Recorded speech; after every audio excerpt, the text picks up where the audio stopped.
Welcome to KTV Telugu. నేను సహస్ర. నాగ చైతన్య మరియు శోభిత ధూళపాల ఇప్పుడు నిశ్చితార్థం చేసుకున్నారు. ఇదే హాట్ టాపిక్గా మారింది. కొన్నాళ్ళుగా తమ బంధాన్ని మూటగట్టుకుంటున్న ఈ నటులు ఎట్టకేలకు దాన్ని బహిరంగపరిచారు. నాగ చైతన్య తండ్రి సీనియర్ నటుడు నాగార్జున అక్కినేని సోషల్ మీడియాలో సంతోషకరమైన వార్తను పంచుకున్నారు. అయితే ఇప్పుడు శోభిత గురించి అందరూ ఆరా తీస్తున్నారు. ఎందుకంటే అక్కినేని ఫ్యామిలీకి కోడలుగా వెళ్ళబోతుందంటే ఏదో ప్రత్యేకత ఉండాలి కదా. అంత ఈజీగా కోడలుగా ఎలా ఒప్పుకున్నారు నాగార్జున? అసలు నాగ చైతన్య ఆవిడని ఎలా పెళ్లి చేసుకోబోతున్నారనే వార్తలు ఇప్పుడు నెట్టింట వైరల్ అవుతున్నాయి. ఇంతకీ ఆవిడ ఫ్యామిలీ బ్యాక్గ్రౌండ్ ఏంటో పూర్తి వివరాలంతా కూడా ఈ వీడియోలో తెలుసుకుందాం. Let's watch it. మే 31వ తారీఖున 1992లో ఆంధ్రప్రదేశ్లోని తెనాలిలో జన్మించింది శోభిత ధూళపాల. తెలుగు కుటుంబానికి చెందినవారు వీళ్ళు. ఆమె తండ్రి వేణుగోపాలరావు మర్చెంట్ నేవీ ఇంజనీర్గా పనిచేశారు. ఆమె తల్లి శాంత కామాక్షి ప్రాథమిక పాఠశాల ఉపాధ్యాయురాలు. ఆమెకు సమంత ధూళపాల అనే 2 చెల్లెలున్నారు. విశాఖపట్నంలో పెరిగిన శోభిత 16 ఏళ్ల వయసులో ముంబైకి వెళ్ళింది. ఆమె ముంబై విశ్వవిద్యాలయంలో HR college of commerce and ఎకనామిక్స్లో చదివింది. అక్కడ ఆమె కార్పొరేట్లో చదివిందనమాట. అలాగే ఆమె భరతనాట్యం మరియు కూచిపూడి వంటి శాస్త్రీయ నృత్య రూపాల్లో కూడా శిక్షణ పొందింది. 2010లో వార్షిక నేవీ బాల్లో శోభిత నేవీ క్వీన్గా పట్టాభిషేకం చేసింది. మిస్ ఆఫీసులో ఇంటర్నింగ్లో ఉన్న స్నేహితురాలు ఆమెకు రాబోయే పోటీ కోసం ఆడిషన్ను సూచించింది. తనను తాను అన్కూల్ గీక్గా అభివర్ణించుకుంటూ శోభిత ధృవీకరణను కోరుతూ పోటీలో ప్రవేశించింది మరియు మొదటి రౌండ్లోనే క్లియర్ చేయాలని లక్ష్యంగా పెట్టుకుంది శోభిత. 2013లో శోభిత ఫిలిప్పీన్స్లోని జరిగిన మిస్ ఎర్త్లో భారతదేశానికి ప్రాతినిధ్యం వహించింది. కానీ టాప్ 20లో చేరలేకపోయింది. అయితే మిస్ ఫోటోజెనిక్ మరియు miss beauty for a cause అంటూ సబ్ టైటిల్ను గెలుచుకుంది. ఆమె 2014లో కింగ్ఫిషర్ క్యాలెండర్లో కూడా కనిపించింది. 2016లో రమణ్ రాఘవ్ 2.0లో విక్కీ కౌశల్ సరసన శోభిత తన చలనచిత్ర రంగ ప్రవేశం చేసింది.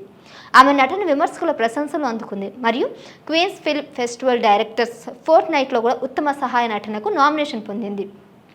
అదే సంవత్సరం ఆమె ఫాంటమ్ ఫిల్మ్స్తో 3 చిత్రాల ఒప్పందంపై సంతకం చేసింది. ఆగస్టు 2016 ప్రారంభంలో శోభిత 2 చిత్రాలకు సంతకం చేసింది. అక్షత్ వర్మ దర్శకత్వం వహించిన కాలాఖాండి మరియు రాజా మేనన్ దర్శకత్వం వహించిన చెఫ్ 2 సైఫ్ అలీ ఖాన్తో నటించారు. 2018లో ఆమె తన మొదటి తెలుగు చిత్రం గూఢచారిలో అడవిశేష్తో కలిసి సైకాలజీ గ్రాడ్యుయేట్గా కనిపించింది. ఇక 2019లో Amazon Prime series Made in హెవెన్లో శోభిత తారగా నటించింది. ఆమె నెట్ఫ్లిక్స్ యొక్క spy thriller series Bard of బ్లడ్లో ఇంటెలిజెన్స్ ఏజెన్సీ ఆపరేటివ్గా కూడా నటించింది.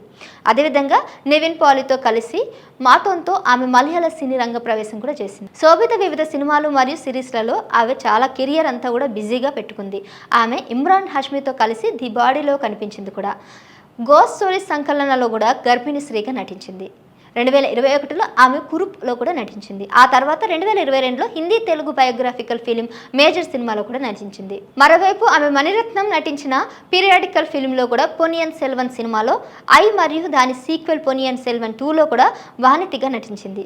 అలాగే ఆమె అనిల్ కపూర్ మరియు ఆదిత్య రాయ్ కపూర్లతో కలిసి ది నైట్ మేనేజర్ యొక్క 2 సీజన్లో కూడా కనిపించింది.